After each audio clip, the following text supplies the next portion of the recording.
Good morning. So great to have everyone here, to see so many faces. It's a lovely spring day, and we welcome you all to Dare to Dissent, which is, I think, the fourth event that Southwark Transformed has produced, the third online. Dissent and free speech have always been central to the socialist tradition. And with comrades suspended from the Labour Party for defending those rights, we're delighted to bring you this extremely timely event this morning with a fantastic panel of speakers addressing diverse aspects of this debate, and more about the panel in just a moment. First, a word about ourselves, Southwark Transformed. We are a small group of Southwark Labour activists affiliated to and inspired by the World Transformed, an annual festival imagining, demanding and building a transformed world. We welcome new members, not necessarily just in Southwark. As a companion piece to this event, we also have a reading group, a regular reading group.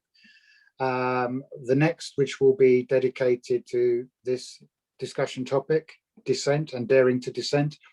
And note for your diary, we'll put it in the chat too, but that will be on Sunday, the 21st of March, between 4 and 6 p.m. And there will be a text from one or more of the speakers this morning, which will form at least part of that discussion. So welcome to everybody from wherever you come to us this morning. Yeah, so we welcome new members. You don't actually have to be simply from Southwark to join us, but we'll be very pleased to have you as part of the group. So how's this going to work this morning? Some of you will be very familiar with Zoom meetings, others less so. So we've got 4 speakers and they're going to speak for up to 15 minutes each. And then we're going to, as they say, throw it open to the floor for contributions and questions. Each of us from Southwark Transformed, I think there are 6 of us, we've all got the name organizer written after our names on the chat. But at least a couple of us will be keeping a check on the chat, which I hope everyone knows how to use. And if you could post any questions that you have in that chat, that would be great. And one or more of us will pick up those questions and ask you to ask them in person when we get to that part of this meeting. Yeah, so we think it's better, it's more interactive that way, so keep a lookout for that. We'll unmute you so that you can ask your question.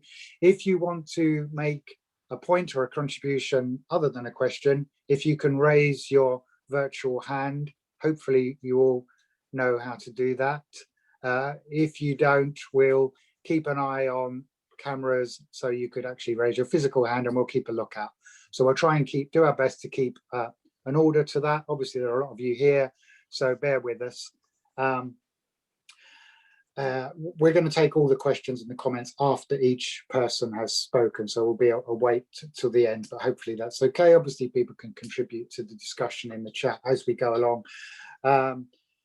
It's a conversation about free speech, but obviously we want to make sure that we keep it comradely, friendly, lively debate, controversy, disagree by all means, but obviously keep personal attacks out of it. That I hope stands to reason. You look like a friendly bunch, so I'm sure that that won't be an issue.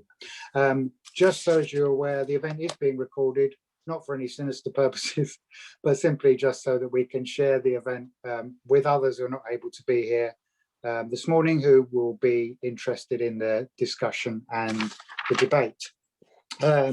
So the order that we will have, we're going to have Barnaby Raine speaking first, then we'll move on to Eleanor, then Rivkah, and then Naomi. Hopefully I've covered everything there. I'm not going to say any more other than to introduce each speaker in turn. So we're going to come to Barnaby Raine first, who's a historian of the University of Columbia, New York City, who in particular is studying and researching the history of socialist thought. He's written on the politics of the contemporary left in Britain and for a number of media outlets, including Salvage, Red Pepper and Novara Media. On his Twitter account, he says that most opinions are someone else's, but we hope, as well as that, we'll hear some of his opinions this morning. So over to you, Barnaby. Thank you so much, Clive, and thank you for having me. It's a joy to be here. I want to talk today about the strange encounter between two phenomena. On one hand, we face in Britain a quiet but persistent state-led attempt to chill dissent. And the National Trust announced their signs on stately homes would acknowledge the role of profits from slavery in building the vast wealth seen in drawing rooms for a tiny elite. No historian denies these facts. You might not have noticed when dozens of Conservative MPs signed a letter replete with anti-Semitic imagery attacking elite bourgeois liberals for doing down Britain with pleas for historical accuracy. But you should notice when the government's culture minister summons these nominally independent charities to Whitehall for a summit where they are to be castigated for telling histories that the state dislikes. This is worrying stuff. You might not have noticed when 4 years ago, the universities minister wrote to universities condemning them for allowing students to host events for Israeli apartheid week. At least one university reacted to the pressure by banning an event. I think many more probably did too. You should notice when in the middle of a pandemic with university finances precarious, the education secretary threatens to starve universities of cash unless they accept a definition of anti-Semitism that chills speech on Palestine. It is a cause close to my heart as a Jewish socialist, the struggle to win the freedom and defend the dignity of the Palestinian people. But it is also telling that the British state should attack that cause at the very moment when this same state muzzles discussion of Britain's colonial history. Palestine is, after all, one of the last sites in the world where an active process of colonial erasure attempts to exclude and to defeat an indigenous population. And Palestine is, lest we forget, a former British colony. This Britain, where to dissent and talk of slavery or settler colonialism is to risk fines and government abuse, is home to the state's prevent strategy. In schools and local councils and universities and beyond, discussion has been chilled for years by a discredited conveyor belt theory which pathologizes dissenting views, treats them as a mental illness called extremism.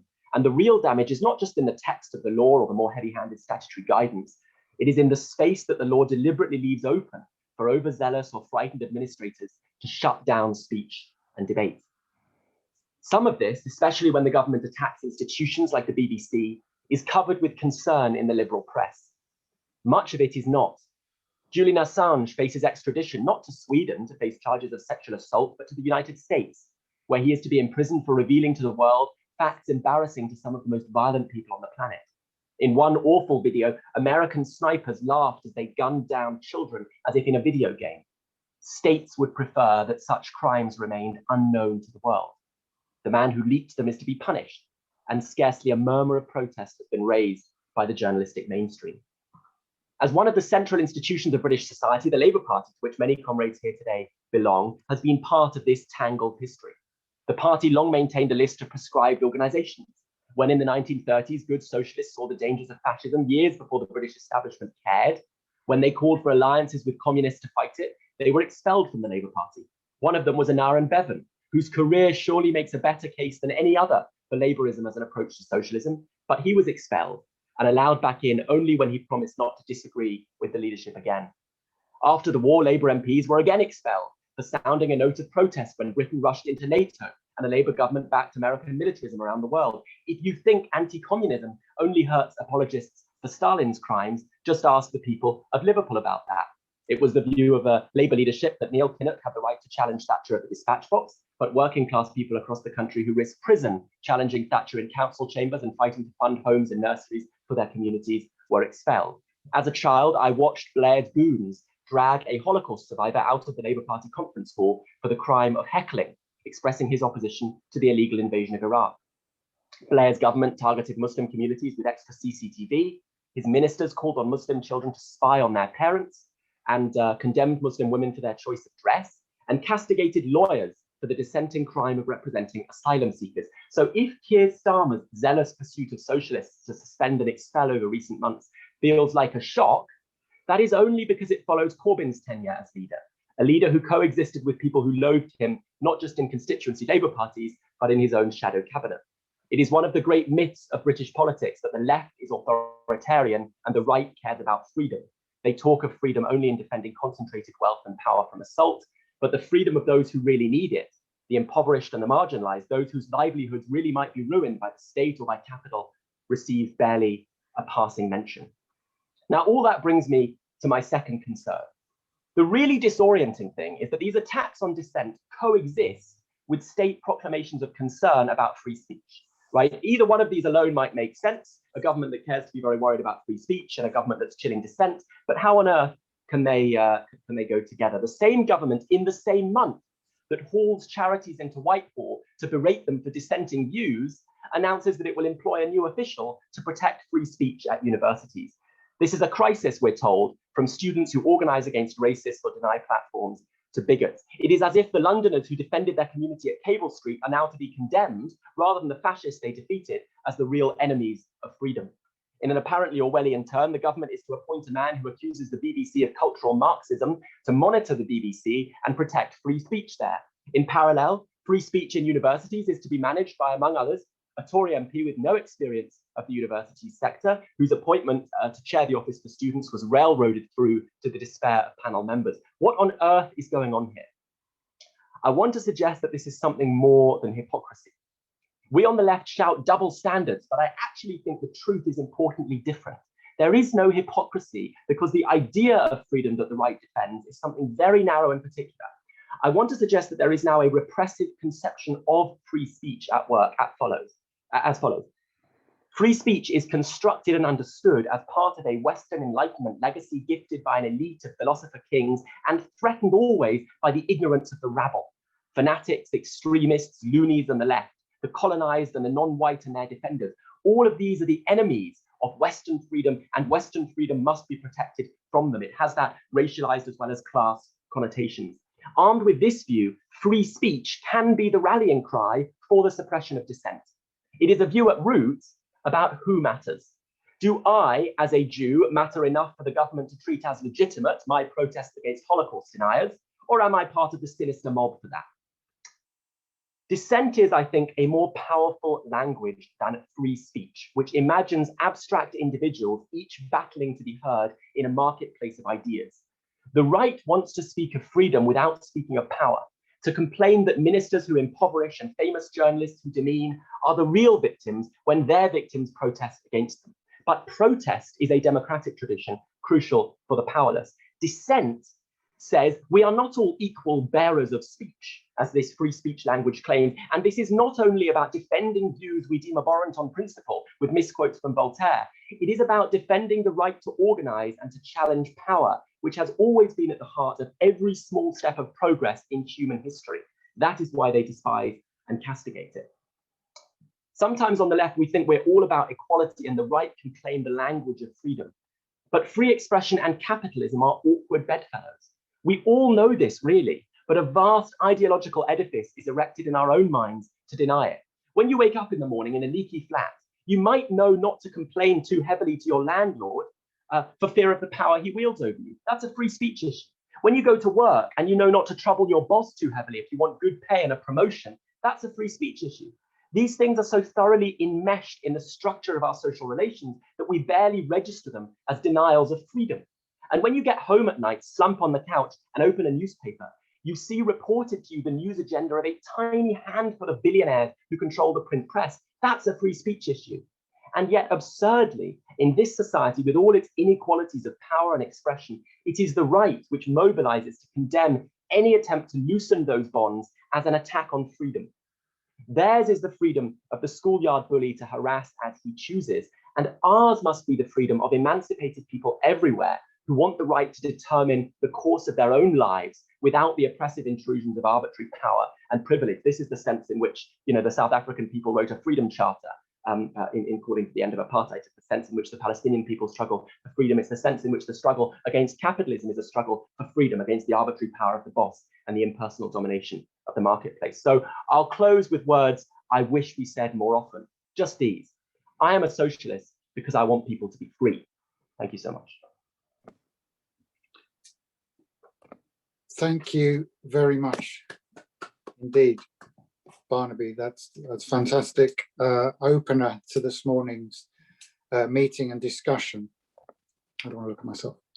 And in particular, I think the relationship, highlighting the relationship between power, freedom, and dissent. Lots of stuff for us to be thinking about and posing questions and points for the later discussion. Just bear with me, I'm interrupted by something.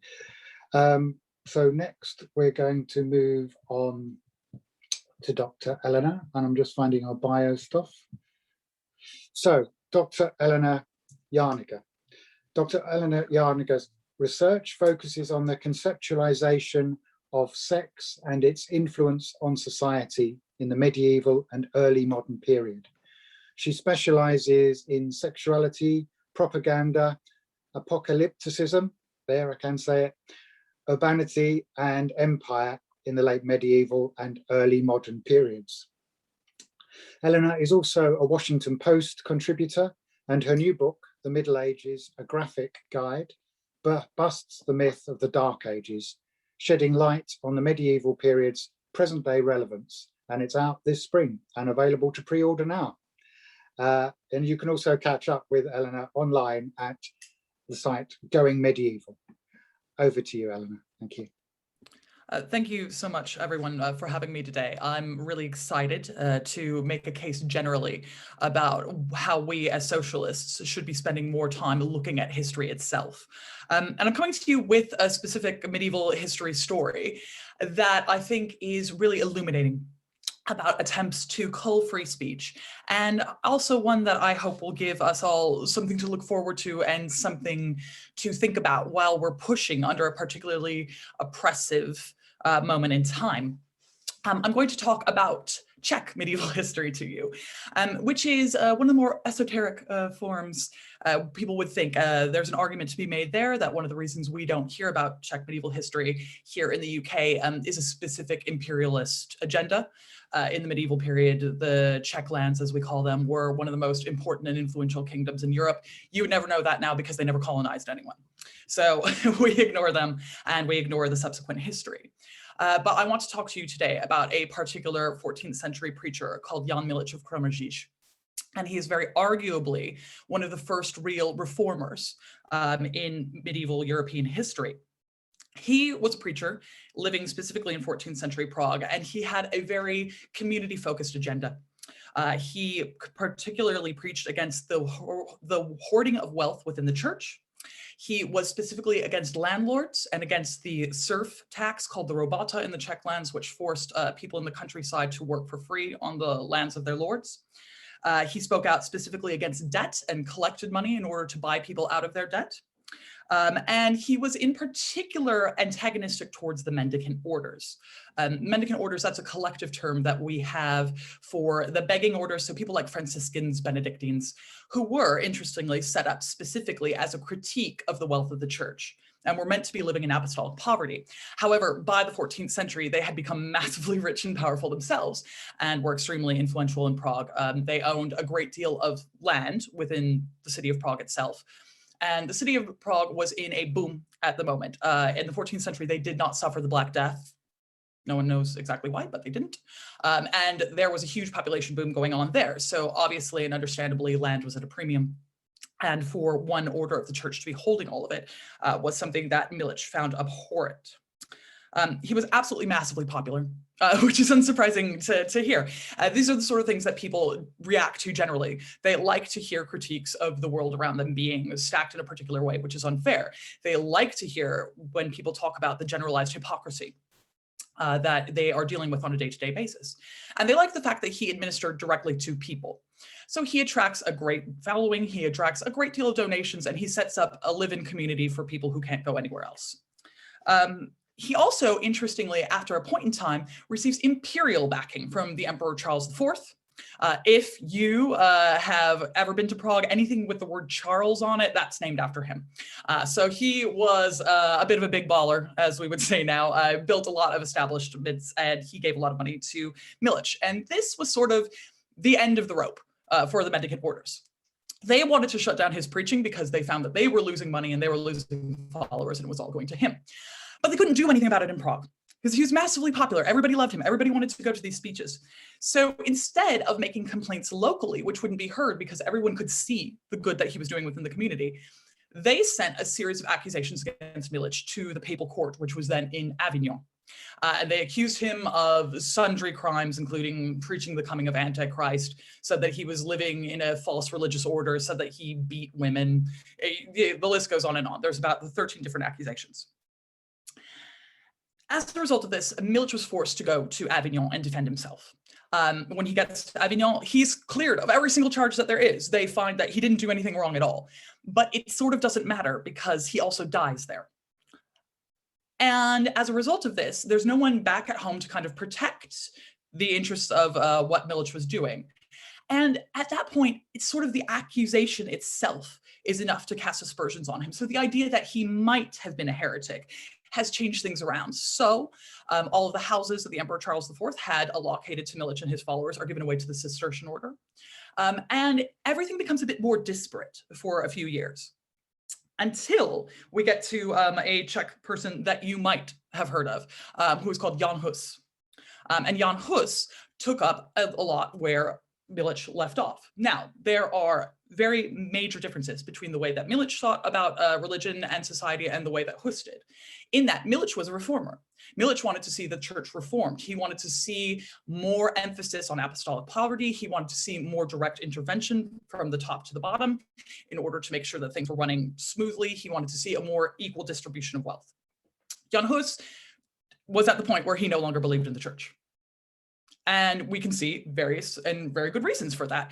If you are a religious reformer who is asking for more, for less intervention from the church itself, for less conglomeration of wealth in one place, if you're saying that local communities should be supporting themselves and not people who are far away who have plenty of money, and if you've seen the people who make these arguments, castigated, accused of heresy, then you too might give up on the idea that the organization with which you specifically belong can do you any good. Jan Hus keeps some of the same ideas that Milic has, though, however, which is specifically community-focused administration. And he also basically says that people should stop speaking Latin and they should start speaking Czech. So all religious offices should be done in Czech for average people. This gets him killed at the Council of Constance, but he was also kind of gunning for that. It was sort of his goal to always be a martyr. So, and as a result, the Czech lands revolt in the Hussite rebellions. It's the first major Protestant rebellion. They win 7 different crusades that are sent against them by the church. And they managed to establish the Czech lands as the first non-Catholic kingdom in medieval Europe. We don't talk about this because people don't want to learn Czech. And that's simply it. Later on, Hus's work goes on to inspire Martin Luther, who everyone likes to talk about because he speaks German and that's easy.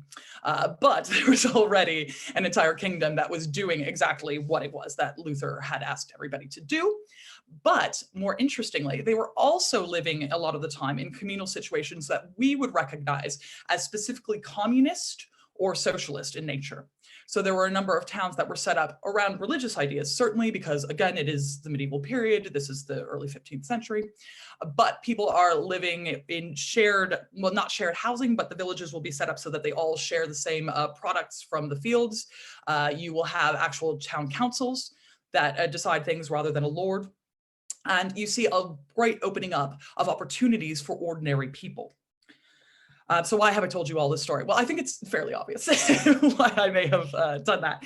But if I were to put a finer point on it, one of the things that I want people to keep in mind during this particularly difficult period is that ideas are often more important than the individuals who are presenting them. If people are asking for intervention against an idea or a person that they don't like, and they have to go outside of the community that those individuals represent, it's a sign that they've lost that community and that things are done.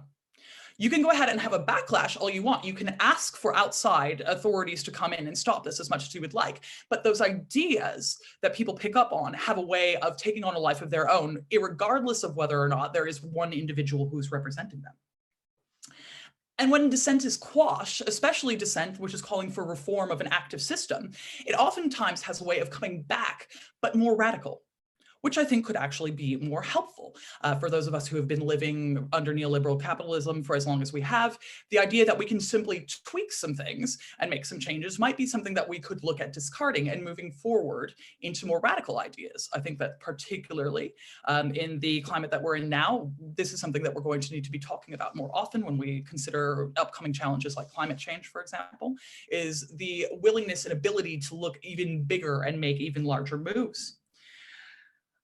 And what I want us to do within the circumstance is also consider the focus on the community itself. Events like this, where we're working, I live in Southwark, so for me this is wonderful to work with my community. But I love seeing people from all over the country who are interested in engaging with these ideas.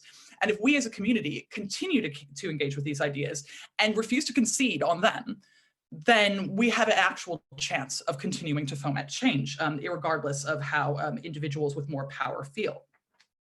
In general, however, backlash from a historical standpoint, when it's about larger ideas about how the community can work, have a way of sticking around. And the backlash itself is usually an indication that the system is weak.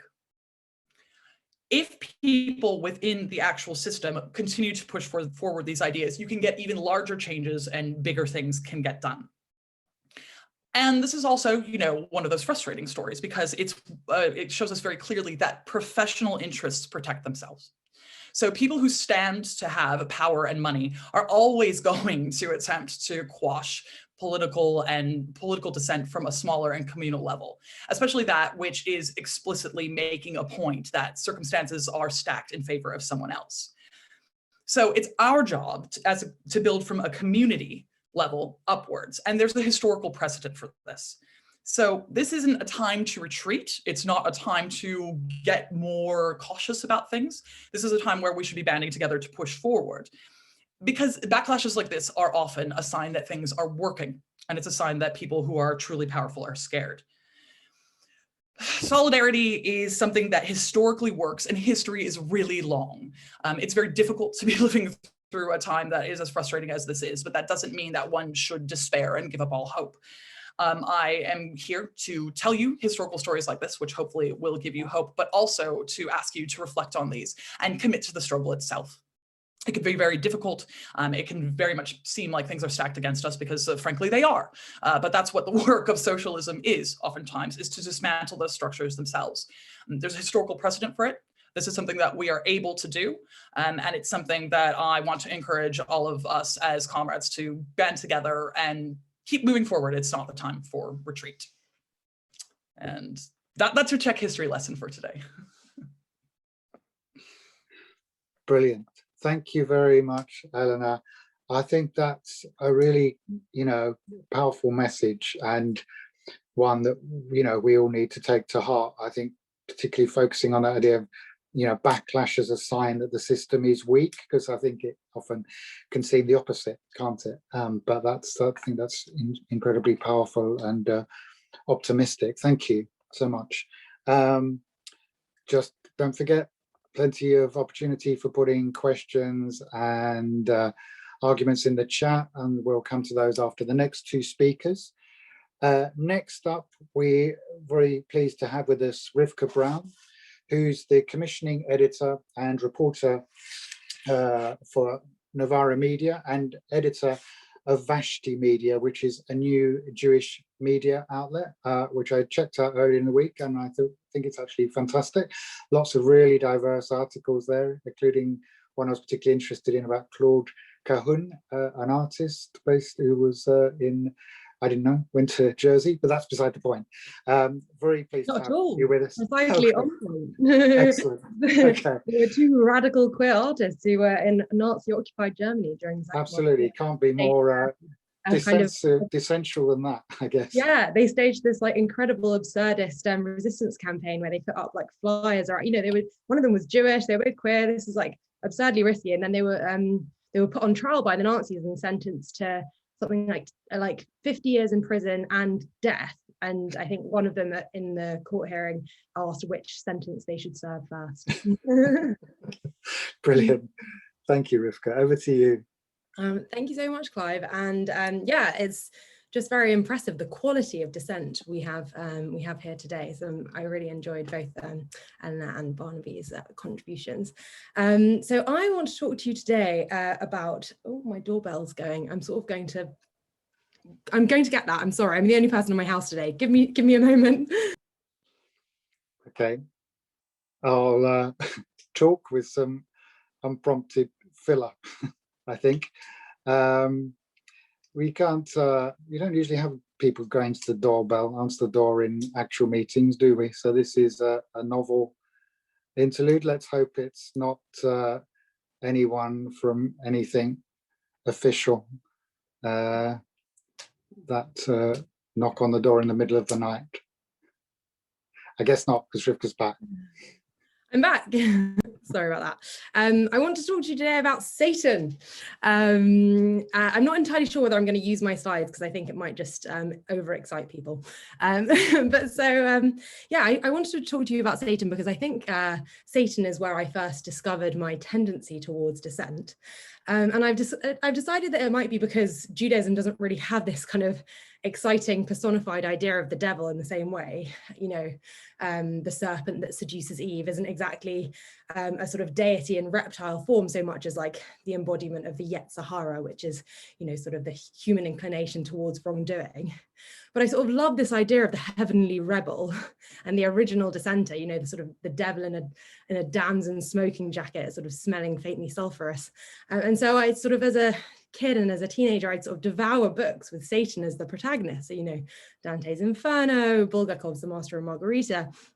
But, you know, it was Milton really that got me hooked on hell. And probably because his Satan had some of the best lines. So, you know, farewell, happy fields where joy forever dwells. Hail, horrors, hail, infernal world, and thou profoundest hell, receive thy new possessor. You know, come on, that's just such a great line. You know, I was 19 years old and, you know, Paradise Lost had sort of set my late teenage angst to iambic pentameter. But so, you know, I think Milton's Satan was more than just a figment of my overlong adolescence. So the poem was written by Milton in protest at the divine right of kings, and I felt like it unknotted something in my stomach, you know, this kind of nauseating but as yet unnamed feeling I had about those in power. So this was 2011, and the sort of beginning of my generation's political awakening. You know, the Lib Dems had just made a Faustian pact with the Conservatives, selling off whatever scraps of soul they had left. The police were ruthlessly suppressing the London riots, backed up by Britain's entire vault of national treasures, baying for blood on Twitter. I wasn't engaged with any political movements really, and I was too scared to go to a march on my own. So my overriding feeling at that time was just one of impotent rage. So instead, I kind of found protest in books, I suppose, gravitating towards this upstart angel who refused to be cowed by a guy whose nickname is literally the Almighty, an angel who stuck it more eloquently than I ever could to the man. Better to reign in hell than serve in heaven. Flatly unjust to bind with laws the free and equal over equals to let reign. The poem made me feel part of something political when I wasn't yet. But when I reopened my copy of Paradise Lost recently, about 10 years since that sort of feverish first reading, I realized that something strange had happened in the interim. I'd fallen out of love with Satan. Rather than seeming courageous and defiant, he struck me as churlish and contrary. Just look at how he confronts his fellow baddie Beelzebub in the poem's opening lines. Okay, I'm going to attempt to share my screen. This is going to be very fun. Yes, here we go. I do want to share this because I made the slides and they're very good. Here we go. So he says, fallen cherub to Beelzebub, to be weak is miserable, doing or suffering. But of this be sure, to do aught good never will be our task, but ever to do ill our sole delight, as being the contrary to his high will whom we resist. If then his providence out of our evil seek to bring forth good, our labour must be to pervert that end, and out of good still to find means of evil, which oft times may succeed, so as perhaps shall grieve him, if I fail not, and disturb his inmost counsels from their destined aim. Reading this, it sort of struck me that Satan just exists entirely in opposition. He doesn't stand for anything. He not even evil. The only reason he wants to be evil is because that's the opposite of what God is. He says, to do aught good never will be our task, but ever to do ill our sole delight, as being contrary to his high will, whom we resist. It's just because God is good that he wants to be evil. Satan's aim isn't even to reclaim heaven, simply to grieve God. Satan's animated not by any high-minded principles, but by envy and vengefulness. He's just this kind of hollow character. And interestingly, it's why a lot of scholars of Paradise Lost have decided that he can't really be seen as the protagonist of the book, because of the poem, because he doesn't really have any substance to him. He's entirely oppositional and a foil for heaven and for God, and in himself doesn't really have any kind of substantive qualities. It's often said that the left is more effective in opposition than in government. And there's an obvious reason why that's true. The status quo, as Barnaby said, and as Eleanor said, serves conservative interests. All the Tories need to do to remain in power is to pretty much keep things how they are. Progressive governments face a more difficult task, to figure out how we progress, however incrementally. Socialist governments face a harder task still, one from which our hosts today take their name, the task of transforming the world. Dismantling the existing world is obviously an essential part of that task, but it wouldn't be complete unless we replaced it with something else. In the renters movement I've been part of, for example, everyone loves eviction resistance. It's dramatic, it's immediate, it's the struggle.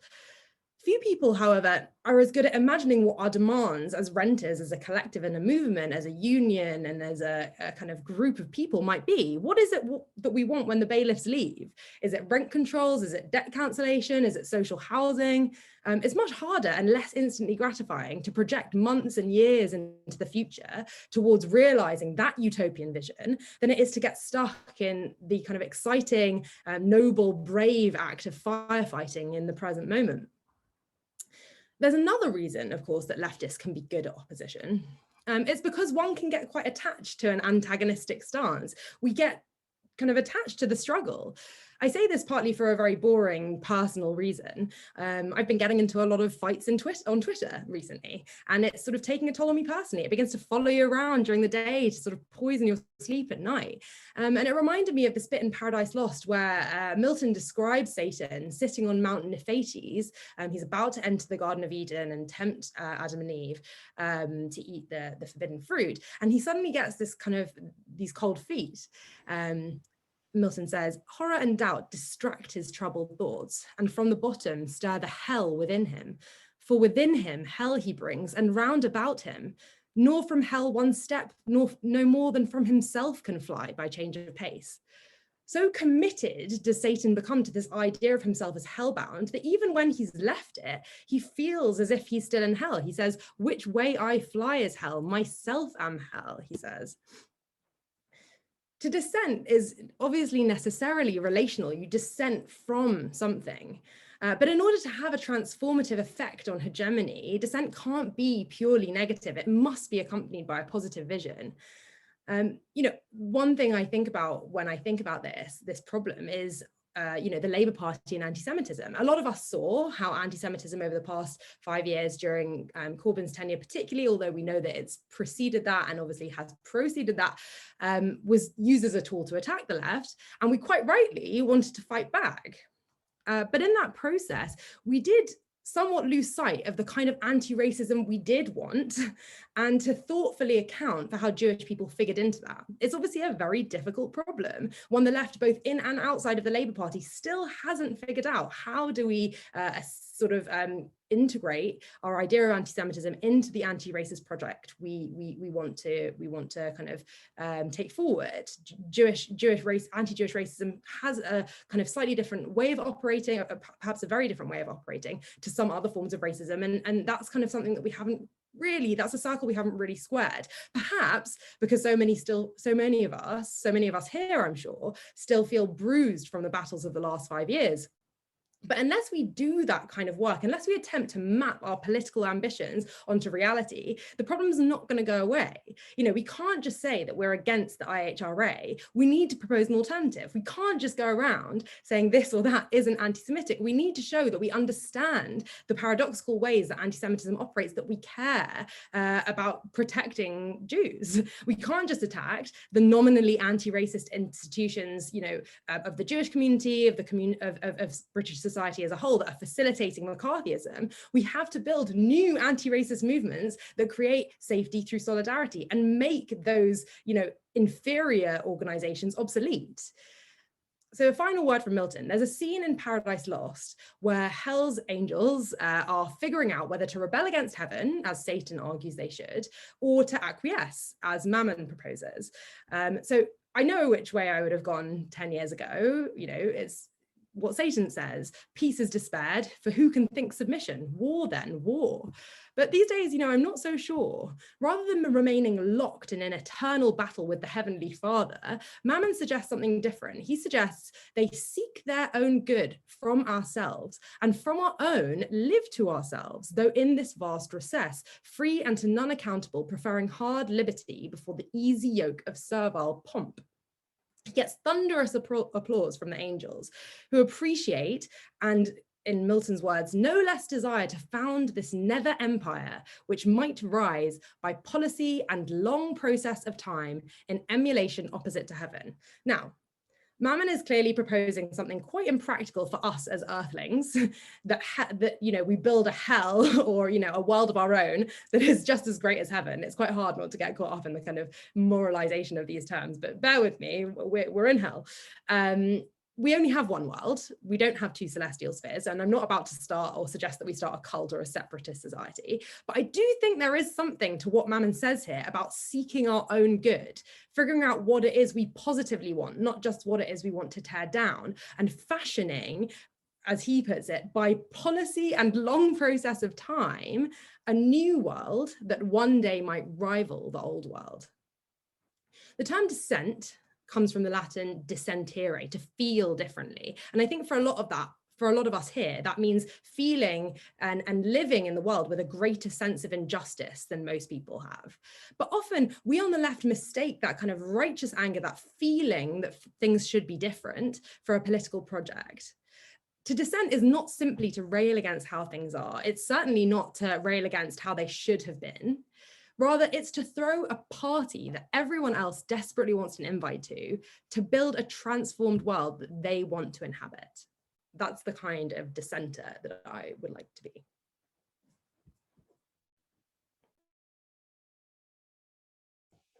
Thank you so much, Rivkah. That was excellent. The phrase "hooked on hell" is gonna stay with me for a while. If that isn't already the name of some black metal or death metal group, it really ought to be. And I think that's certainly the things you discuss is something that's chimed with us. So many you know, left campaigns, demonstrations are all about defend or stop. So yeah, brilliant contribution. Thank you. So next we are moving on to, last but certainly not least, Naomi Wimborne-Idrissi, who is a retired teacher and journalist, a life member of NEU and the NUJ, an active member of Artists for Palestine UK, and the British Committee for the Universities of Palestine. Currently media officer for Jewish Voice for Labour and the suspended vice chair of Chinkford and Woodford Green constituency Labour Party. Welcome, Naomi. Thank you very much, Clive. What an exciting panel. I mean, we've been treated to these wonderful historical lessons and a tremendous literary tour of Milton. Wonderful stuff. I feel very much the little activist, sort of down in the grassroots, not really up in the stratosphere intellectually. Okay, Dare to Dissent is just a great title. But what is legitimate dissent, and who decides?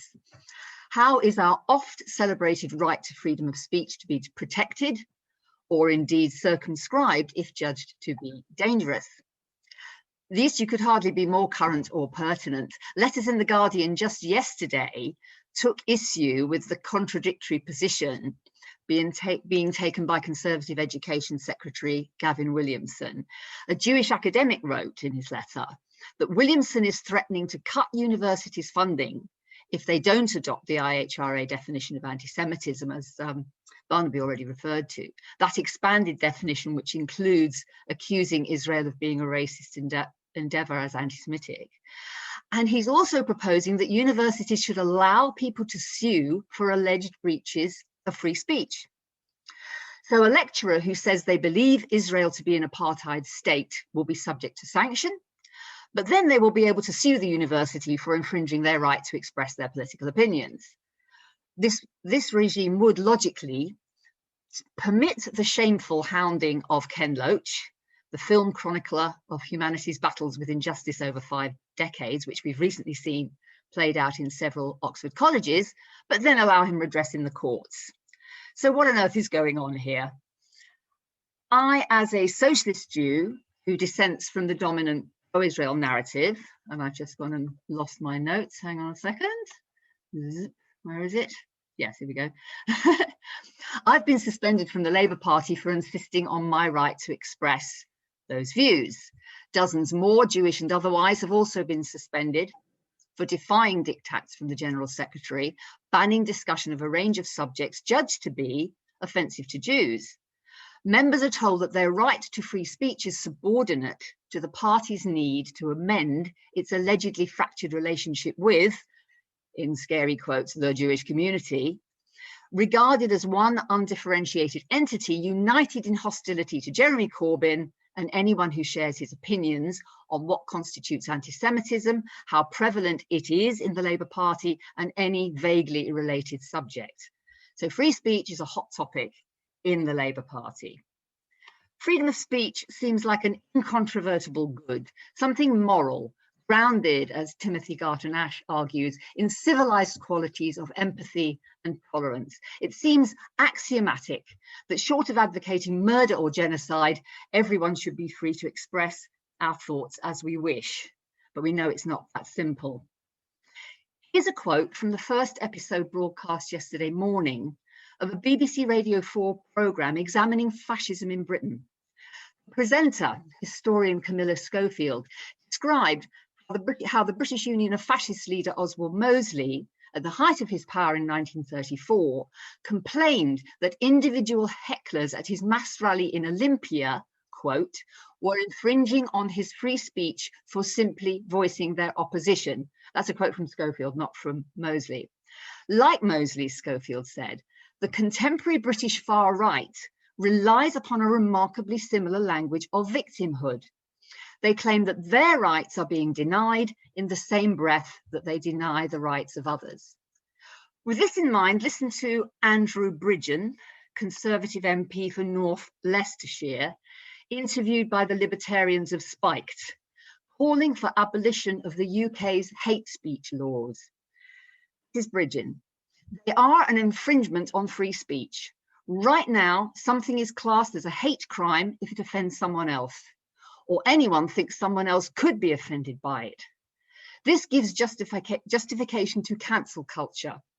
It also legitimizes the fact that large corporations in charge of swathes of social media decide they don't like what an elected president of the US is saying, so effectively delist him. This is not democracy. End of Bridgen's quote. Well, he's right, isn't he? We don't want the surveillance capitalists of Facebook and Twitter policing the communications of billions of people around the world. There's a petition going around at the moment, quite rightly challenging moves by Facebook to classify Zionism as a protected characteristic, so making critical use of the word Zionist a form of hate speech. I would argue strongly against the activities of an outfit called Stop Funding Fake News, which celebrates its success when it persuades advertisers to withdraw from the Canary, a small alternative media platform, one of the very few to offer space for anti-Zionist Jewish voices, alleging that it spreads falsehood about and is hateful towards Israel and is therefore anti-Semitic. We must, without a shadow of doubt, defend Rivkah against the attacks to which she has been subjected for her critique of Labour's new Anti-Semitism Advisory Board in an interview with Novara Media's podcast Tiski Sauer last week.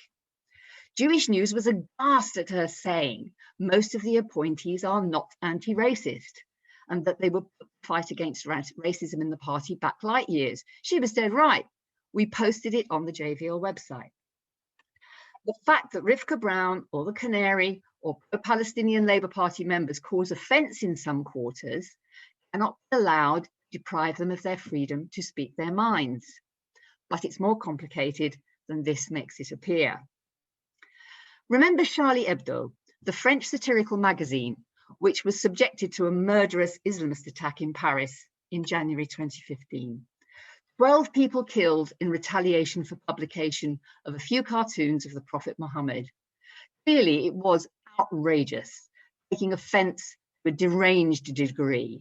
Remember all the world leaders, including Benjamin Netanyahu, parading through the streets of Paris declaiming, "Je suis Charlie," defending freedom of the press and freedom of speech. Je suis Charlie. But are we? 3 generations of my late husband's Moroccan Muslim family, that's where the Idrissi comes from in my name, have lived in the Netherlands. They were among millions who suffered from the wave of Islamophobia that swept Europe, along with the high-minded liberal Je suis Charlie protestations of the sanctity of freedom of speech. Because when it comes down to it, who is free to speak, who decides, who has the right to offend, and who must hang their head and accept being offended is a question, and Barnaby referred to this so eloquently, is a question of who has the power. Earlier, I mentioned Timothy Garton Ash, author of a significant book published, I think, in 2017, Free Speech, 10 Principles for a Connected World. JVL has just republished a commentary on it by Sam Farber, writing in Jacobin at the time. Farber says, like many European liberals, I've done it again, sorry about this flicking up there. Garton Ash often conflates freedom with the free market, seeing any state intervention as an attack on individual rights. This is the same attitude that leads Private Eye, a magazine that prides itself on fielding frequent libel writs from the rich and powerful, to defend the corporate media against demands from the Leveson Inquiry for limitations on the power of the press. This is why we have a gutless so-called independent press standards organisation, IPSO, instead of a decent press regulator, which could protect citizens harassed and abused by irresponsible newspapers. I say this as a life member of the NUJ with 20 years as a Reuters journalist behind me. We can't ignore the fact that, as Farber writes, there is no robust right to free expression safe from erosion by powerful economic or government actors. He also says, when union members physically block scabs from entering the workplace, or when the police and the employers smash a strike, power, not free speech, is at stake. And Farber goes on to say, supporting the right to offend as an element of free speech can still take into account whether the offended represent marginalized communities. Compare the rights of Europe's demonized Muslims, obliged to suck up offences committed against them in the name of freedom of the press, with the right not to be offended afforded certain Jews in the Labour Party, overriding the right to free speech of other party members. Who decides? Returning to historian Camilla Schofield and her examination of British fascism, she said, political violence and the domination of others is presented as defensive against people of colour, against Islam, against the Jewish world plot, against the left. With Mosley, we see how British fascism wraps anti-democratic politics in a language of liberalism. So where does this leave us? Defending our right to defy the establishment and give voice to those who are silenced. I would say in particular, Palestinian voices and the voices of people of colour who are met with supercilious contempt whenever they raise their heads, witness the backlash against Black Lives Matter. At the same time, we must take seriously our obligation to defy the encroachment of anti-democratic politics clothed in the language of liberalism, Andrew Bridgen MP and his fellow crusaders for the right to offend are not our allies. One thing we must be clear about, Barnaby has written about this before, and Rivkah mentioned it just now. There is a need to understand anti-Semitism as it really is. Not in essence a weapon to attack the left. The term is debased by it being used that way, but as part of the systemic structural racism deeply rooted in British society. It can be expressed in terms of anti-Israel outrage on the part of pro-Palestinian activists, mostly sincere and inept rather than malign and bigoted, but not always. Whichever form it takes, it has to be challenged. It cannot be driven out by zero tolerance, the crass, counterproductive language current in the Labour Party. It can and must be discussed, debated, and learned about by all of us together. We need to beware of censoriousness in our own movement. People adapting to the hostility directed against outspoken comrades, sometimes even uncritically accepting allegations against them. We're in a situation now where anti-Zionist Jews are no platformed. JVL is banned from holding education workshops designed precisely to develop that understanding of anti-Semitism that is so sorely lacking in the Labour Party. People who dared to dissent and were driven out with unjust allegations of anti-Semitism hanging over them: Chris Williamson, Ken Livingstone, Mark Wadsworth, Tony Greenstein, Jackie Walker, a black Jewish socialist, anti-racist fighter, are treated like the character in Harry Potter, he who cannot be named. Well, I'm going to name these Voldemorts. It's unacceptable that we do not do so. No platforming is an issue that is harming and dividing our movement in other ways too. A woman who is one of those suspended from the Labour Party in the current repressive wave was accused of having gender critical views and then dropped as a speaker at a rally on February the 8th, organised, and I'm sure the irony will not be lost on this audience, to build a movement in solidarity with those unjustly suspended and to stand up for freedom of speech and democracy in the Labour Party. What happened caused much upset among trade unionists and party members, triggering a stern warning from the final speaker at the rally, Fire Brigade's Union General Secretary Matt Rack, of serious damage to the movement if we cannot respect different people's views while uniting around the things on which we agree. I'll conclude with the statement that JVL put out afterwards, and it went like this, and we got flack from all sides for this. You can't win. Denying a platform to anyone is an absolute last resort for behaviour so egregious that there is no room for doubt. Normally it is reserved for those promoting fascist views. It should not even be considered for those whose opinions we simply disagree with, however strongly. This is even more the case when the views in contention are not the subject of the meeting in question. As the anti-Semitism witch hunt has demonstrated, allowing any of our comrades to be pilloried for the views they hold on contentious subjects is a recipe for disaster and disunity, or the other way around, disunity and disaster. The right to free speech is an essential core value within our movement. We abridge it at our peril. Thank you. Thank you very much indeed, Naomi. Wow, what 4 fantastic and riveting contributions. I think, Naomi, your particular discussion around the hierarchy of free speech and power relations will chime with many of us. And I note you talking about the demonization of Islamic thinkers and activists, and about zero tolerance. In relation to that, drawing those two things together, I'd like to open a first question for you all. I'd like Barnaby to perhaps to take that up first, but you might all have something to say about it. This question: is witch hunt a useful metaphor in relation to current events, specifically maybe in the Labour Party? Barnaby, could you address that one first? I know. Yeah, and I might get some debate going because I have you know, I don't know what other people will think of my views here, because I don't think it's a good language, and it's a language lots of people have used. And I'm open to discussion and you know, a disagreement about this. I think that it's a tellingly bad language because there are real witches in this case, which is not the case in medieval witch hunts.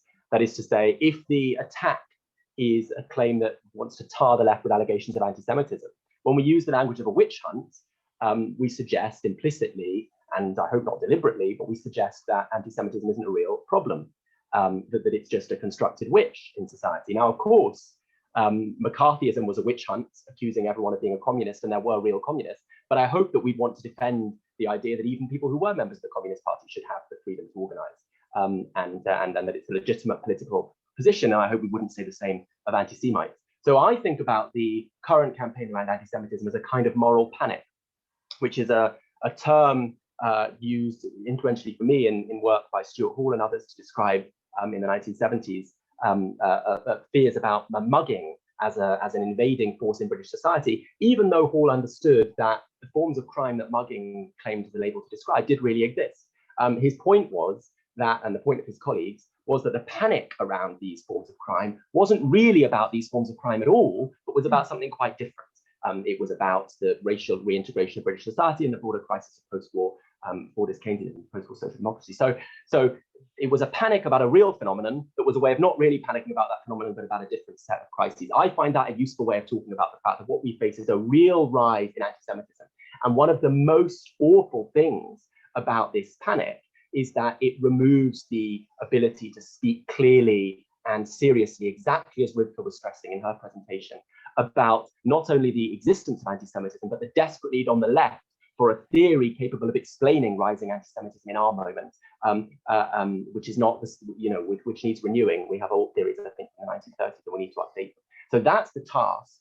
And I think the language of the witch hunt risks suggesting that isn't an urgent task in front of us. To both combat the panic, which would misdiagnose and misdefine, misunderstand what anti-Semitism is. It isn't just a problem, as some people on the left say, overestimating how much anti-Semitism is. No, there's loads of anti-Semitism in British society. The problem is a deep misunderstanding of what anti-Semitism actually is, which reads it as a problem of excessive radicalism, targeting the rich and powerful, rather than a problem of excessive moderation, failing to have a structural understanding of power and thinking it's a problem of a few conspiratorial cabals. So there's a misunderstanding of anti-Semitism. We need to combat that as part of combating the panic, and therefore we need to fight real anti-Semitism.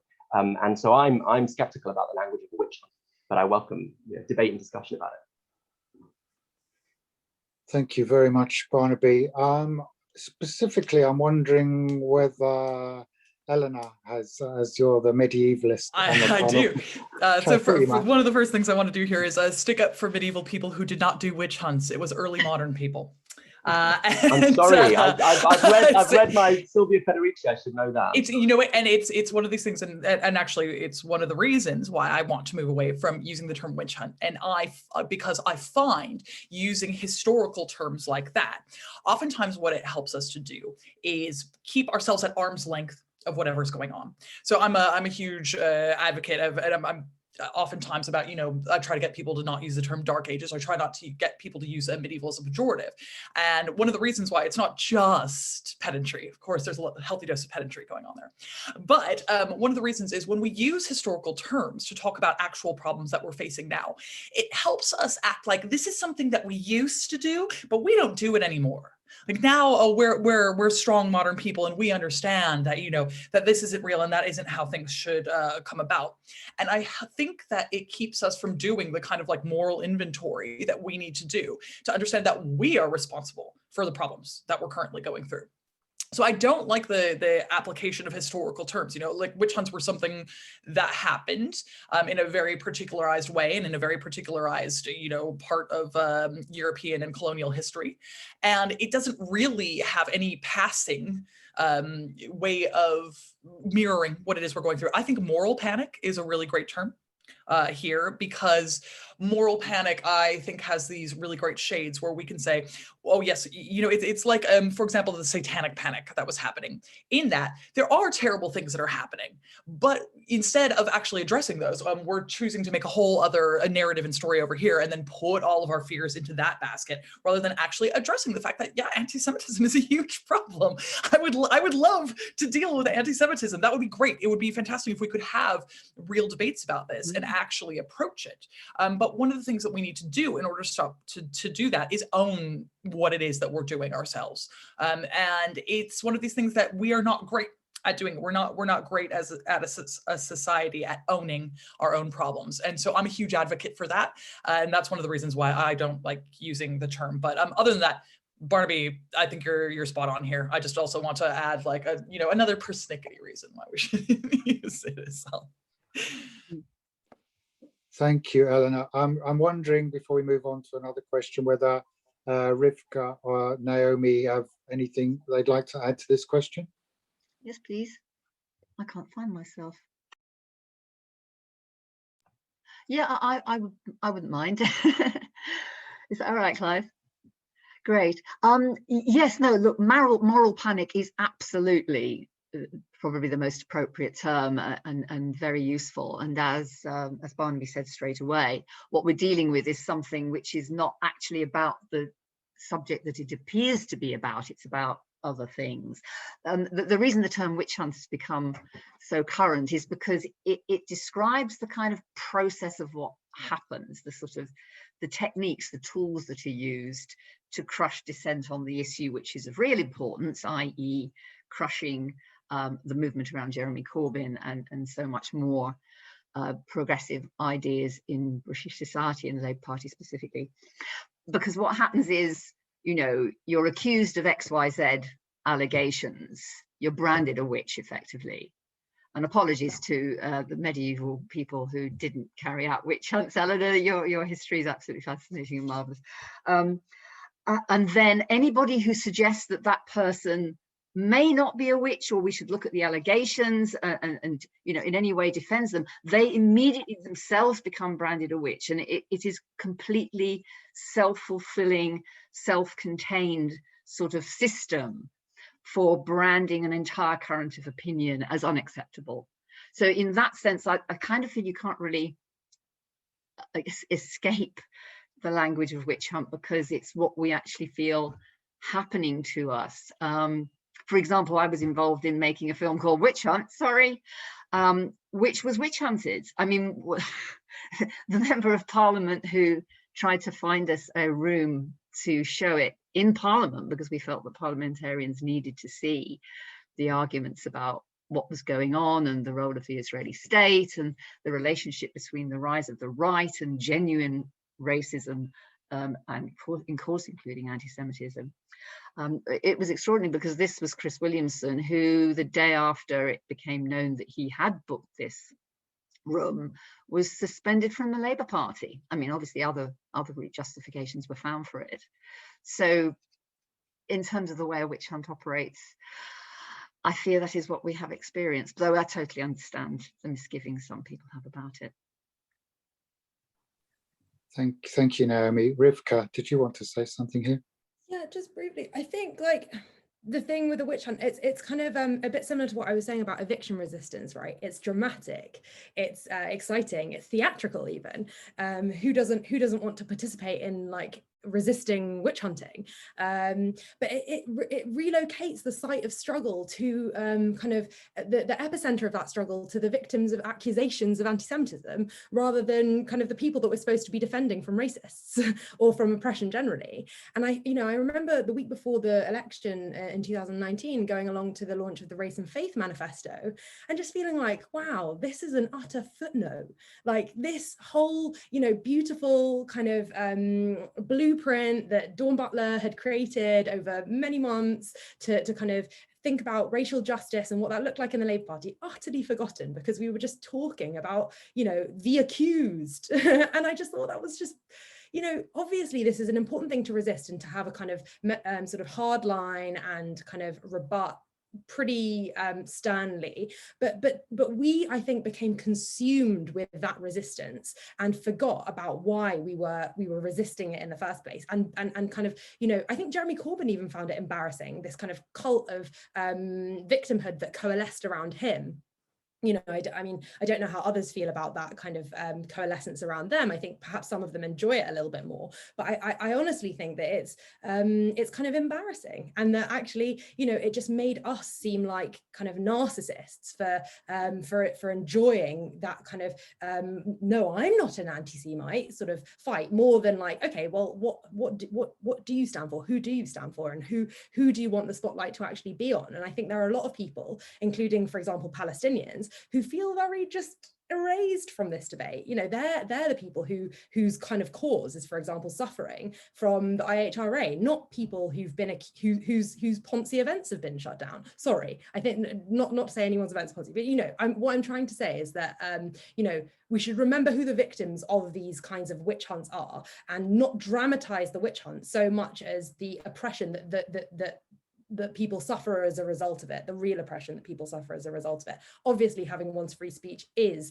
an oppressive act, but it's obviously secondary to the rights of people that we were trying to defend with that speech, is what I'm trying to say. Thank you very much, Rivkah. Okay. Pam Blakeslop, please. Oh, right. Thank you very much, all the speakers. It was great. I was at that meeting that Naomi, I should say, sorry, I'm a member of the Jewish Voice for Labour, and I'm a member of the Labour Party in Dulwich. Okay, so I'm very proud to have joined the Jewish Voice for Labour, which was set up in order to counter the accusations that criticising Israel was anti-Semitic. Or sometimes it might be, of course, but that there were many Jews in the Labour Party who considered themselves internationalists and support the Palestinians, and that does not mean we're against Jews. It's very important to distinguish between the State of Israel and Jews. Unfortunately, the State of Israel is, well, the government is trying to say that all Jews identify with the State of Israel, which is obviously not the case. And it is the case that Jews who are critical and who are non-Zionists or anti-Zionists are being hounded out of the Labour Party. So my next point is trying to answer, I think, what Katerina just said. The issue is not that trans people are being persecuted. Absolutely they are. As all LGBTQ plus T are being persecuted, and we must defend their rights. It's a question of being able to discuss it. In other words, that freedom of speech, in my view, must be defended. And I think your last sentence said that Esther Giles has the right to speak and therefore shouldn't have been asked not to be part of that platform. And that is the general thing we're discussing, isn't it? Do we have the right to this freedom of speech, which the Labour Party is now banning, and which all organisations which who are fearful of being challenged are banning. So the one thing, oh yes, I wanted to try and answer something Rivkah said about how Jewish anti-Semitism is different from other racisms. Yes, it is, but only in the sense that all, in my view, all racisms have their own particular history. For example, anti-Irish racism has a particular history related to British imperialism. Jewish anti-racism, anti-Semitism, has a particular history going back to the Catholic Church and through Europe and the economic status of Jews. Read Abraham Leon, The Jewish Question. So yes, I think you're right, but Jewish anti-Semitism is only exceptional in the sense that I think all racisms have their own history, which, as you say, should be studied, and we need to do that. So my last point is about the sort of, well, to do with self-identity. the Macpherson report, in my view, is being misinterpreted by some organisations to mean that if somebody says you are a victim of a racist attack, then that is automatically true. That's not what Macpherson said. It said that if someone alleges they are the victim of a racist or any discriminatory attack, it's not that it's true or not, that must be investigated, but that it must be written down and, if necessary, investigated. Therefore, there must be an openness about this. So I think I disagree with what Catriona was saying, if I understood her rightly, about, I'm not sure if she was saying she agreed with no platforming for racist views. Or if you could just wind up, if you would, please. So this discussion about, how far we should go with non-platforming and how you define who is a fascist or a racist is really important, and we must be able to discuss it openly. Thank you very much. Thank you very much. If I go to Mustafa, who has a question, please. That Pamela said. Go on then, quickly, if you would. She says something about how all racisms are different and they all have their own history. That's true. What I was trying to get at with my point, which I didn't really elaborate on, and I'm sorry if I left that unclear, is that anti-Semitism is often cyclical. I mean, yes, it's true that I perhaps know more about anti-Semitism than other racisms, and other racisms might have parallel kind of cyclical histories. But the cyclicality of anti-Semitism is often based around the fact that when Jews become that Jews become a cipher for power, therefore then become relatively kind of comfortable, and then are resented for that comfort, and then become the victims of hate crime and anti-Semitism. And so this is a paradox for the left, because we may feel like the material conditions of some Jewish people, including the people that complain most loudly about anti-Semitism, are not as severe as the material conditions of other groups that complain of racism. And I have some sympathy for that. Jews are not the target of kind of the prevent strategy, or at least white Jews don't get stopped and searched, or there are many ways in which the material conditions of white Jewishness, at least, it are kind of easier in many ways than those of other groups. But that precise kind of privileging and kind of assimilation to whiteness is exactly what often makes us the target of hatred, because we become the stand-in for whiteness, for colonialism, and for capitalism, for example. And so we must be mindful of the fact that it's Jews' very kind of the material conditions, the seemingly superior or more comfortable material conditions of Jewishness that make us the target of hatred. And that's a very difficult problem for the left to solve, because we traditionally want to go for the kind of the most oppressed, the most this or that. And yes, of course, there are Jews who are poor, there are Jews who are black, there are Jews who are queer, and all of that.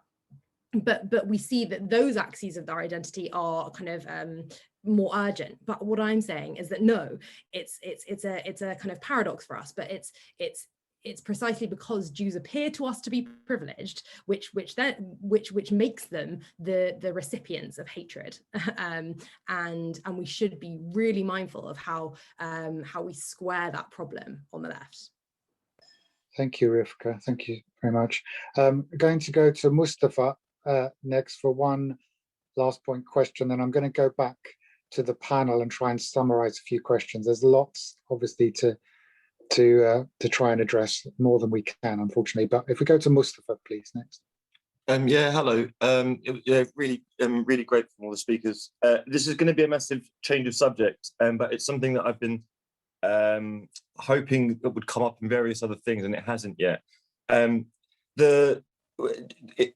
Because of the way that COVID impacted on the examinations, this is about schools basically, because of the way that COVID impacted on the examination process, there was this big talk going around, and still is, that the standard form of examinations, I'm hoping this is the correct platform to be able to raise a question like this, and people will have some insight, that the standard form of examinations isn't fit for purpose, and that it's actually so much better under the COVID circumstances that our teachers are grading the students. Now, when I heard that was going to be the kind, I don't think I've entirely got that correct, but when I heard that was the kind of thing that people were pushing for, my heart sank, because my experience of school was that dissent is not really that. I mean, one of the things that sort of always allowed me to have dissent in a private school as a socialist kid was that things like GCSEs and A-levels were marked by someone who has no idea who I am.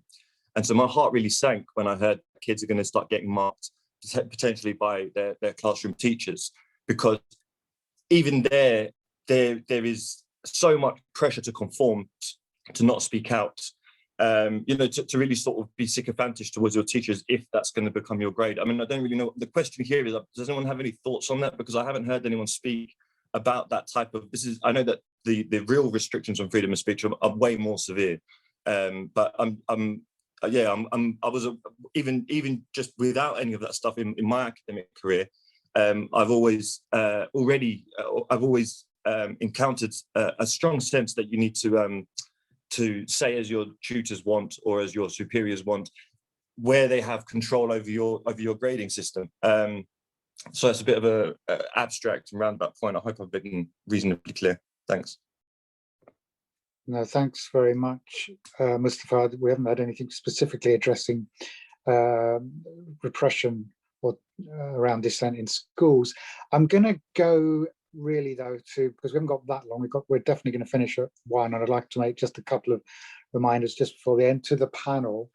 I'm sorry for all the questions that are coming in, and we're not trying to repress those, but it is a difficulty trying to pack them all in. I'm just quoting one, but you don't have to address this. Obviously, the panel can come back and address anything that's been raised or anything in other people's comments. But I know Chris Spence has asked, do people agree that UK Labour was partly accepted into the UK state ideological apparatus precisely because it allowed the state to constrain acceptable social dissent?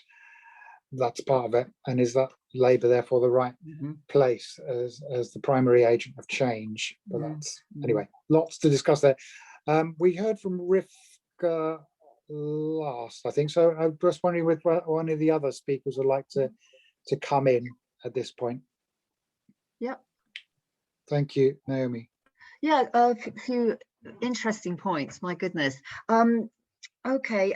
Actually, quite interestingly, Mustafa's point, I'm not sure if I'm competent to address it directly in the specifics of his question, but the question about how we deal with different forms of speech in the classroom is deeply relevant to this whole free speech discussion, because it is precisely in academia, not so much in schools with younger children, but certainly in academia, where students need to be able to confront challenging ideas.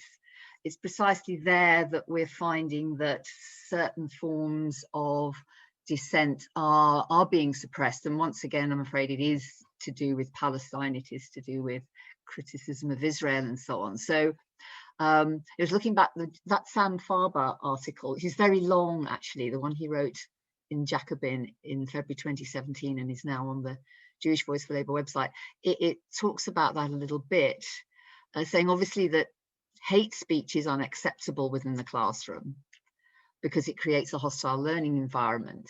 But that doesn't mean that you can't introduce into the classroom ideas that some may find alien or even offensive, because that's essential to higher education. So that's something to think about, I think. I'd like to address quickly the question about the role of UK Labour. And I think the questioner, was it Chris, has really hit the nail on the head here. I mean, we're seeing with Starmer, the return, the attempt to drag a party back to its status as unthreatening to the establishment. This is basically the main role, I think, of what Starmer is doing, not that he cares about the Jewish community as such, or anti-Semitism, or any form of racism, from what we can tell by his general demeanour. But he wants to make clear that Labour, under his stewardship, is no threat whatever to power and control in this country. So, I mean, a lot of us do sometimes wonder, but it is the only viable political opposition in this country. So we are in a bind. That's why we value value it with its traditions and its links with the trade unions and so on. So it is a locus for our activism in many, many ways. Just two little points about free speech and, you know, how we deal with contentious views. Can I be very, very clear, please? When JVL says that it does not favour the no platforming of a speaker who has certain views about trans, in an environment where trans rights were not going to be discussed because it was about Labour Party democracy and freedom of speech, we're not saying we support the right of someone who's a gross transphobe to appear on platforms in a setting where that would be completely out of order. I mean, we are trying very hard not to be prescriptive in our attitude to this, but we have to have a healthy Labour movement where people can deal with contentious issues without slaughtering each other, which is what is happening at the moment. I mean, one final thing.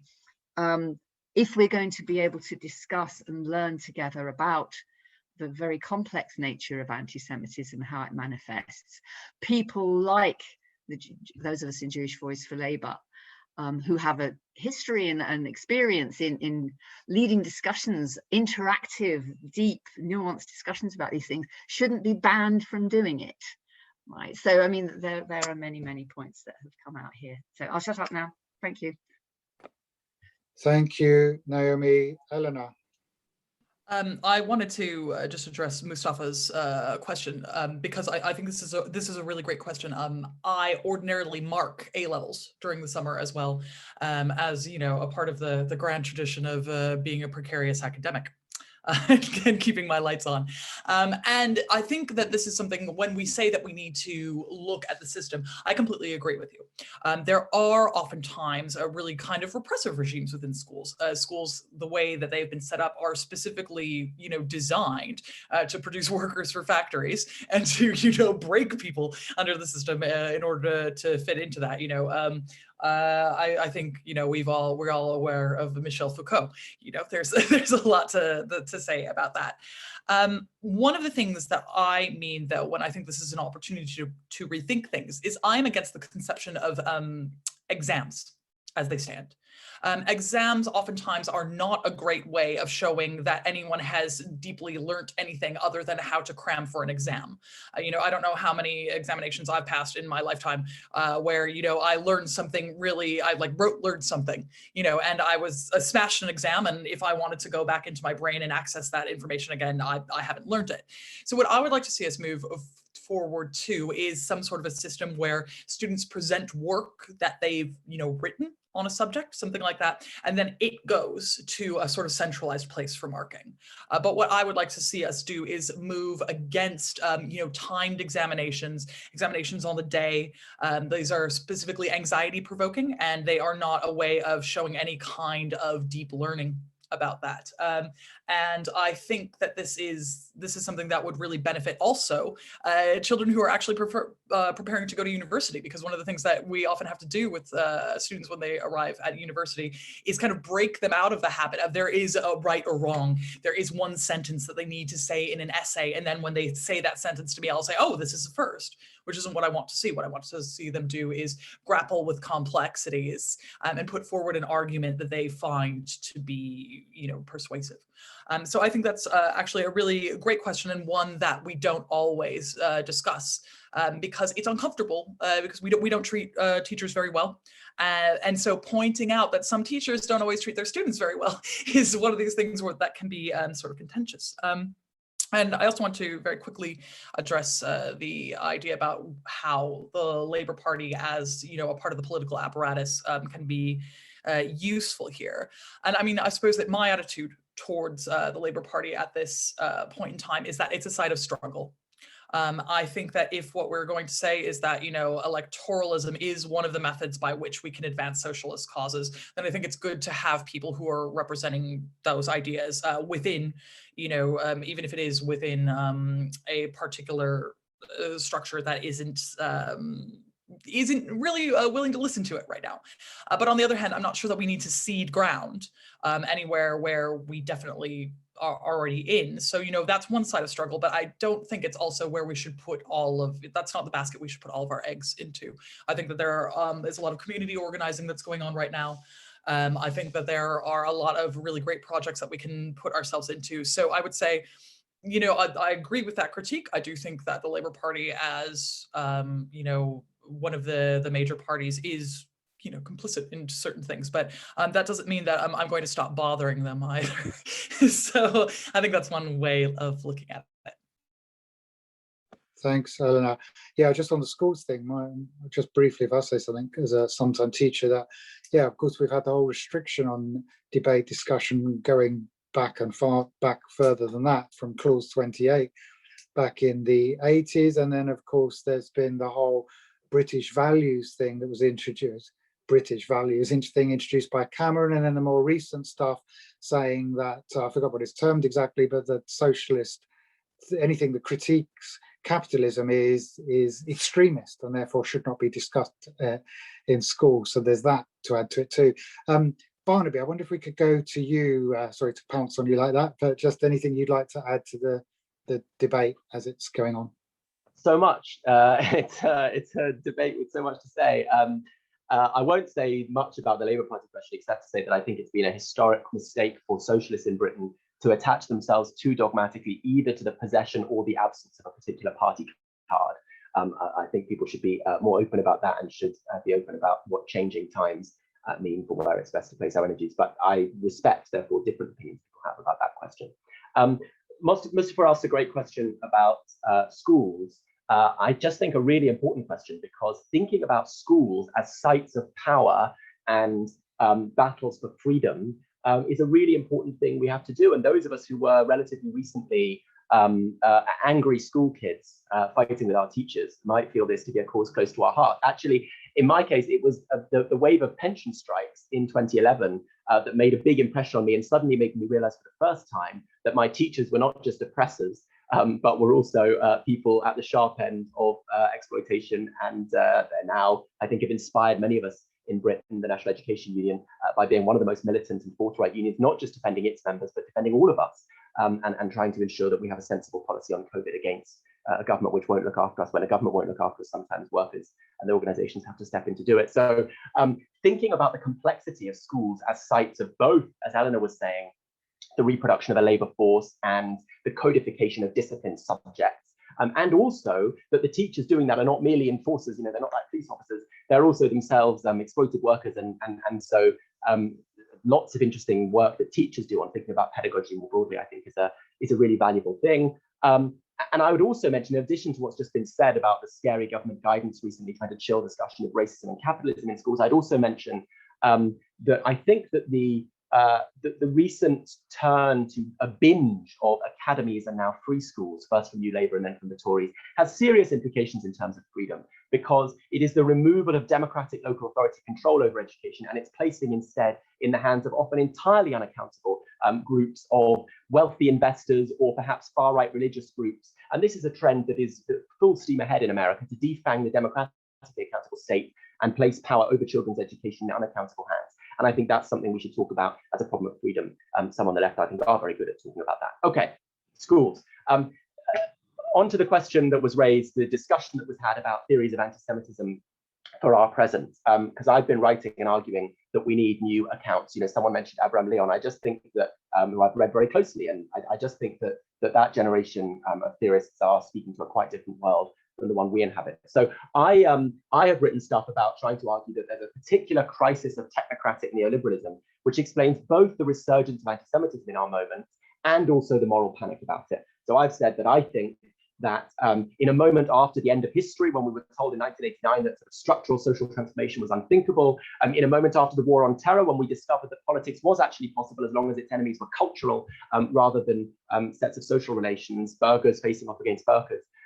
In that sort of constellation, the aftermath of 2008, when people wanted to talk about the economy again, it became, George Soros was the perfect villain. That is to say, a cultural language of anti-capitalism, which we on the left should see and have long seen, I think, at our best, as a conservative rendition of anti-elitism, which wants to isolate certain cabals and conspiracies as the problem, rather than a structural account of capitalist social relations. So that's how I see the particular moment of anti-Semitism today, and its worrying resurgence across the world.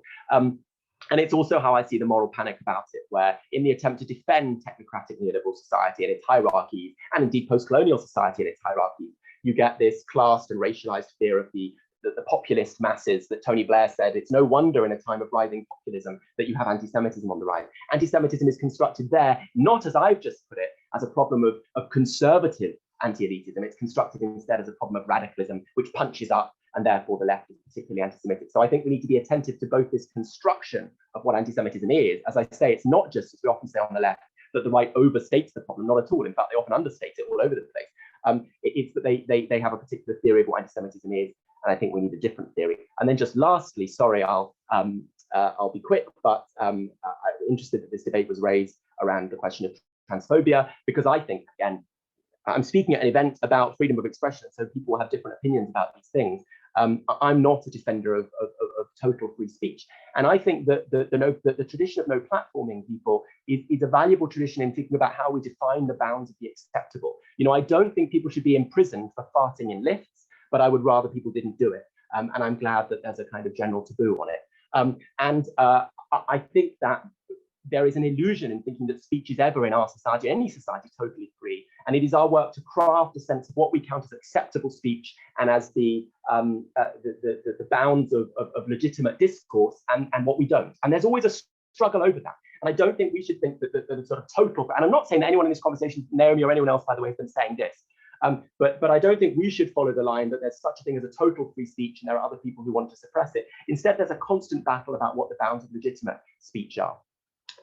There's a story I saw someone recall a few years ago about Ronald Reagan, who, when he was asked what he thought of Holocaust denial, said that whenever he really condemns Holocaust denial, and whenever he has Holocaust deniers at his dinner table, he always vigorously disagrees with them, which raised the obvious question, what on earth is the President of the United States doing dining with Holocaust deniers? So I think that we should actively engage the conversation in defining the bounds of the acceptable, and should insist that fascists and racists are not just part of a reasonable public debate, but should be regarded as unreasonable and excluded. I think the same should go for transphobia.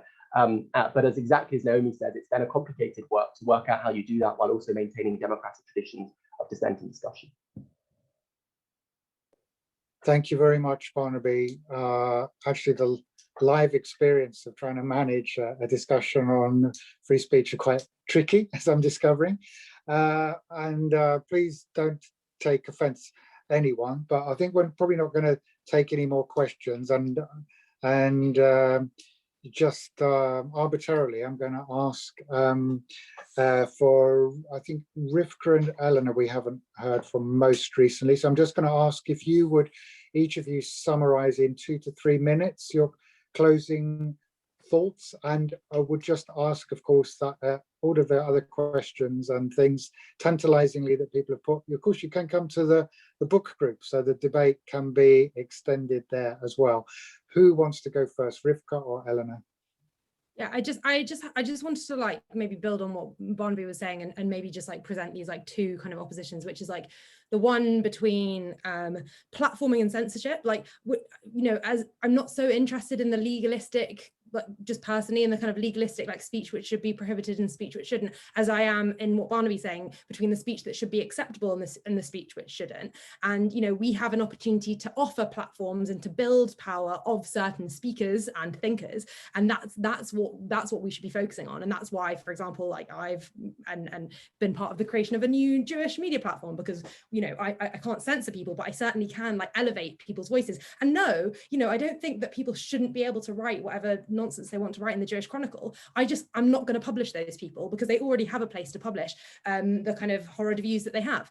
And so our role as leftists should be to not necessarily to kind of ban or prohibit, although obviously that should be our role if it kind of crosses a certain threshold, but more to kind of focus on what voices we positively want to cultivate, to drown out the idiocy of the right.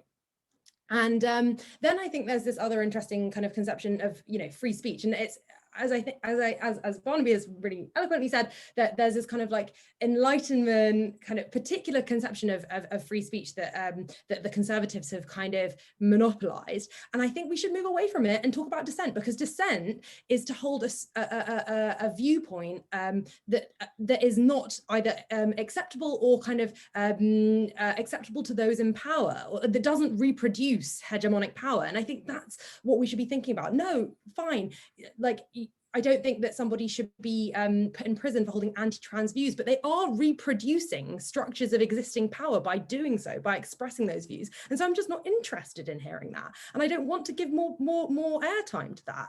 And so that's, I think, what we should be thinking about. Is this person actually dissenting? Are they undoing structures of kind of hegemony, or are they not? Are they reinforcing them? And so I think dissent, in a way, is a much more interesting paradigm than free speech, because all speech isn't created equal. You know, the right to say something racist isn't the same as the right to say something anti-racist. It's much harder to do that, because, as we know, critical race theory is in the bullseye of the Conservatives, as is anti-capitalism. So it's much riskier, harder, and therefore you know, more important to be saying those things than to be reproducing the kind of same transphobia, the same, you know, whatever it is that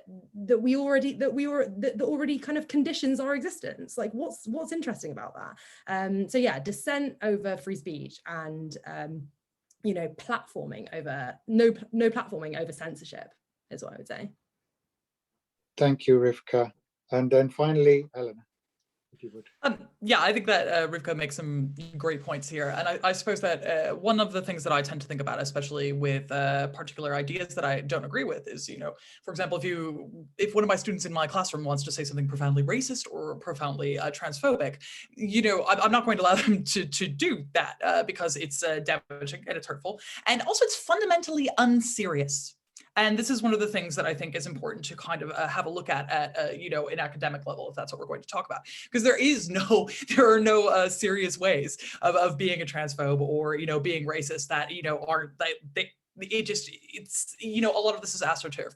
And me saying that I don't want to hang out with someone who espouses those views, or, you know, and, you know, sure, you can say like something stupid for 1 minute and unserious in my classroom, and then I will, you know, stop you, and then I will explain why that is not the case, and then, you know, we're going to move on with our lives. I think that also I want to just kind of like bring back to what I was talking about earlier, and about these kind of attempts at curtailing academia, in particular, that the government is looking at.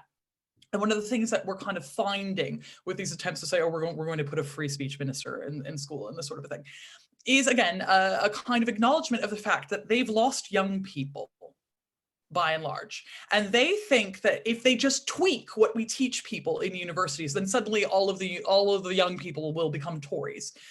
And that's because they are fundamentally unable to align with the material conditions of young people. Young people are very much aware of what is going on around them. They understand that they're screwed when they get out of uni. There are no good jobs. They're going to be, you know, they're going to have massive amounts of debt, and they are going to have to live in a leaky apartment owned by a landlord.